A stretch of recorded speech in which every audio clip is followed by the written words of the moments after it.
why I left BuzzFeed. Why I left BuzzFeed. Why we left BuzzFeed. You know, we were like, well, should we stay or go? Hi, I'm Tyler. I have been an attorney in Hollywood for over 15 years. I've worked at big companies like Disney, Skydance, and BuzzFeed. Yes, BuzzFeed. And today I'm going to be talking about why I left BuzzFeed. I know, you're going to be like, oh my god, another why I left BuzzFeed video. Like, there are so many of them already. But hear me out. I think mine's going to be different than the other ones out there because mine will be the only one coming from a non-content creator and talking about the business side of what it's like to work at BuzzFeed. When I was at BuzzFeed, I was the lead attorney in their LA office in charge of the creators program, as well as a couple of other divisions. So by the time I joined BuzzFeed in 2019, some of the biggest names had already left. Safiya Nygaard had already left a while back. Try Guys left the year before I joined BuzzFeed, which was a hard loss for BuzzFeed. Later on, Khare left,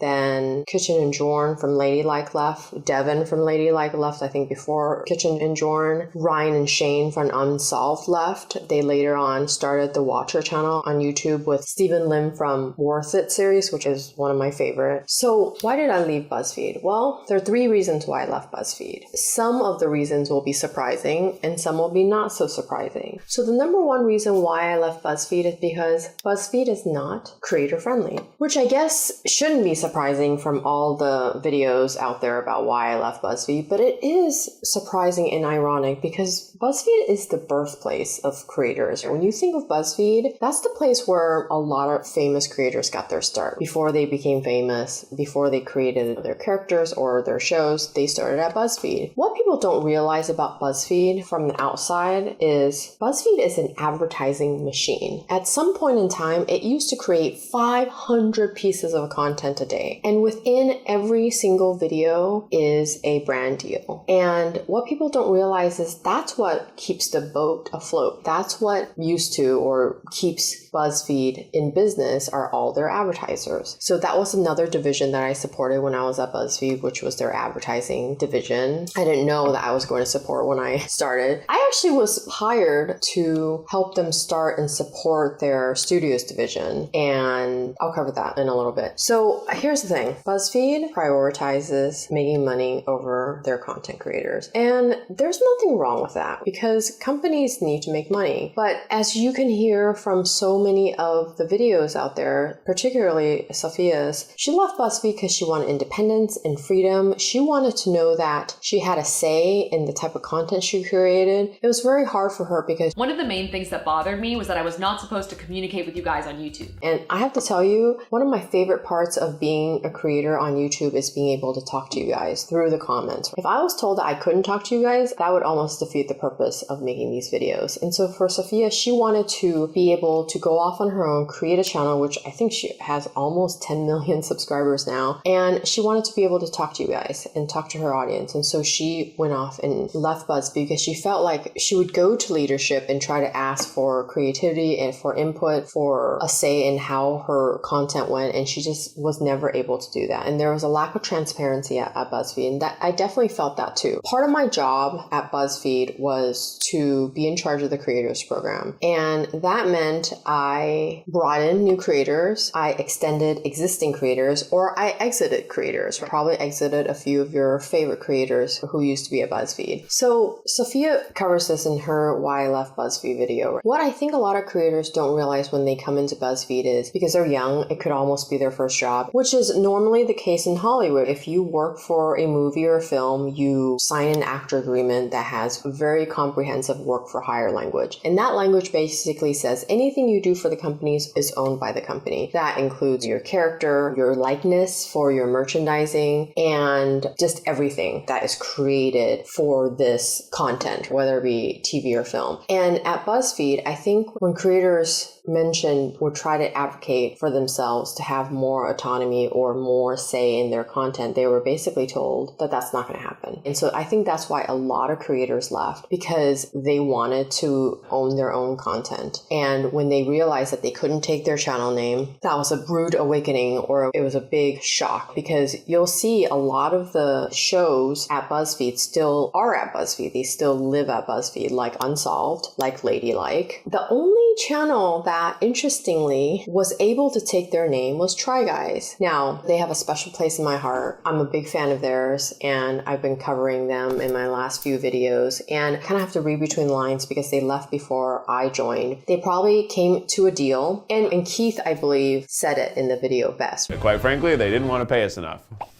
And it made so much more sense for them to go off and make their own channel. And I think, they recently surpassed 8 million subscribers. I believe they are a multi-million-dollar company because of the level and quantity of advertisers they have on their videos and podcasts. So they probably went to BuzzFeed and said, we want to leave. We want to take our channel name with us, our show name with us. And BuzzFeed was probably like, no, that's owned by us. You created it as work for hire when you work for us, so you don't get to take it with you. But I think, when I was doing my research, it sounded like for a while after they left, BuzzFeed took care of their brand advertising deals. And when they say take care of, that probably just meant they got a percentage. I guess a way to buy their channel name. And I bet that's probably what happened. Reason number 2 why I left BuzzFeed is because BuzzFeed is a for-profit company. I know, you're going to be like, wait, what? Of course, every company is for-profit. But I think BuzzFeed does it at the cost or the detriment of their employees. I'm here at the thing that I'm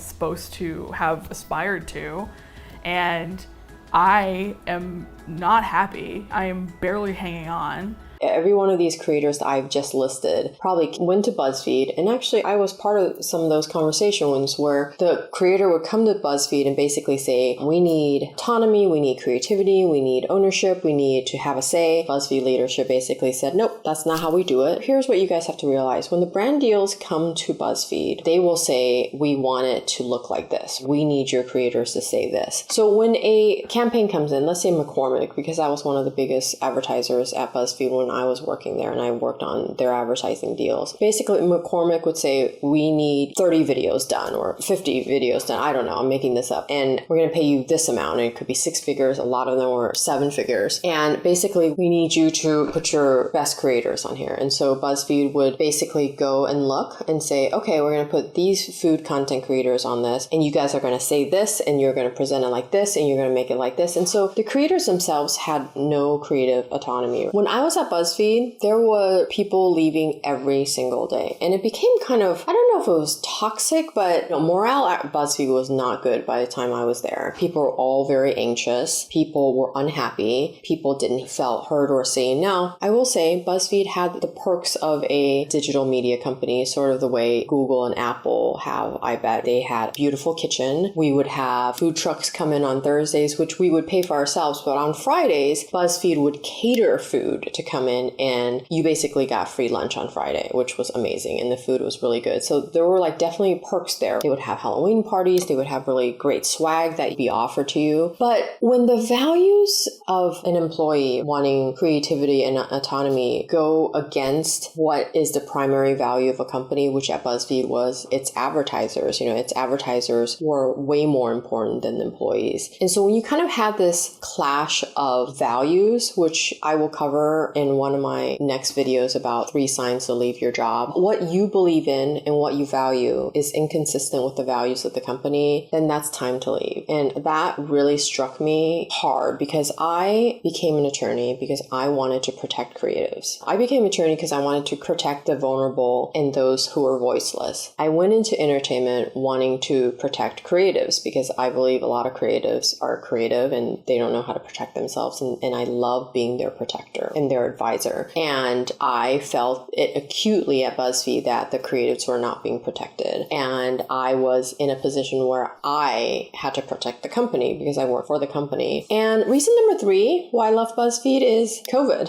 COVID hit and we went into lockdown in March of 2020. And I worked from home like a maniac with 2 young kids at home doing Zoom school, which was just a cluster, trying to cook and clean every surface. I mean, it was crazy. So in May, we got news that 100 people at BuzzFeed were getting laid off, which I know is very common. It's every year or every 6 months, I feel like there's another round of layoffs, which is also very anxiety provoking. It doesn't make you feel safe at your job. So I got the news that the studios division that I was part of was being shuttered and that I would be part of the 100 people that were getting laid off. I love to work and I love to protect people. And so about a month later, I started getting trained as a performance coach. I got a few clients that I was coaching, a lot of working moms, female attorneys, attorneys, working mom attorneys, female business owners, and that was amazing. But that's the real reason why I left BuzzFeed ultimately. I mean, I think it was just a matter of time. Before I left, the 2 other attorneys in my group had both left. Like again, the turnover rate at BuzzFeed was so high. So it was only a matter of time before I left, and COVID gave me the excuse to be able to leave. And for all the reasons that I talked about in this video, BuzzFeed just wasn't the right company for me. Now, after I left Skydance, I was trying to figure out, well, what am I missing from my resume? I'm very practical when it comes to like wanting expertise and wanting to have a very full range of experience. And the one type of company that was missing from my resume was digital media. I didn't want to work for Netflix or Amazon or Hulu. So when the opportunity to go work at BuzzFeed came up, I took it, I jumped on it. And you know what? I will tell you, I am so grateful for every single company I've been at. I mean, the creators program and the studios where I helped them make TV and movie deals. I actually worked on podcast deals. I mean, I did this one podcast called the Impeachment Podcast, and that was really cool. I mean, I learned how to do podcasts, and it was really intense because we had to get this deal done with iHeart before the impeachment hearings were going to start with Trump. I mean, it was very, very exciting and very cool. So that's why I left BuzzFeed and what it was like working at BuzzFeed as an attorney. And I will say I'm really grateful to it because it kind of gave me that first look into this world as a content creator. And it planted the seed that, oh, this is kind of cool what creators get to do. They get to create content. They get to build a community with their audience. And I love it. It's after 20 years of waiting to be creative and waiting to be a storyteller, I finally get to do this with you guys. So thank you for joining me today. This is a small part of my career. I'm going to be doing a video about my career path. I think when I do my video about 3 signs to leave your job, I'm going to kind of weave that through my sharing of my career path because I have gone through law firms and big companies and big law firms and companies again. And then it's very windy and interesting. But what I love about it is that you can do anything. You don't have to like think that you're pigeonholed into one thing because you studied something in college. You know, I never studied one entertainment law class when I was in law school because I went to law school to be a DA. But that's a story for another time. This is Tyler, the Hollywood attorney. Thank you so much for joining me today. It's always such a dream come true for me to be able to tell my story and connect with you guys. Remember, you're one thought away from joy. I'll see you guys soon. Bye.